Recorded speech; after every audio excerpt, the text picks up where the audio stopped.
پکتیکا کې پر ډیورنډ کرښه د طالبانو پاکستان سخته جګړه، یو مشهور طالب قومندان شهید شوی. جزئیات هم دلته وګورئ او چینل سبسکرایب کړئ. د پاکستان او طالبانو اړیکې په خرابېدو دي. د فرضي کرښې پر سر یو ځل بیا جګړه شوې ده. تازه خبر دا دی چې پاکستاني ځواکونو پکتیکا کې ډیورنډ کرښې تر څیرمه یو افغان طالب قومندان شهید کړی دی. طالب فعالانو د یاد قومندان مولوي تکل یاد کړی او همداراز ویلي چې د پاکستاني ځواکونو سره مخامخ جګړه کې وژل شوی دی. یو شمېر نورو طالبانو بیا لیکلي چې پاکستاني ځواکونو غوښتل د پکتیکا صفري نقطه کې پوستې جوړې کړي چې د طالبانو یاد قومندان لخوا یې د مخنیوي هڅه شوې او همدې سره جګړه پیل شوې ده.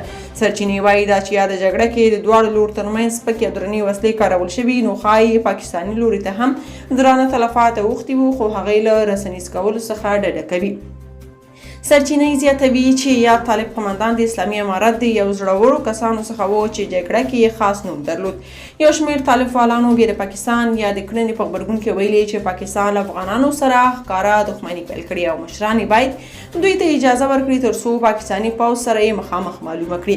دوی وایي که د مخامخ جګړې اجازه نه ورکول کېږي، خو هم د بوشکو اجازه دې ورکړي تر څو پاکستاني پوځ سره هغه کار وکړي چې تیر 20 کاله یې ناټو او امریکا سره وکړ.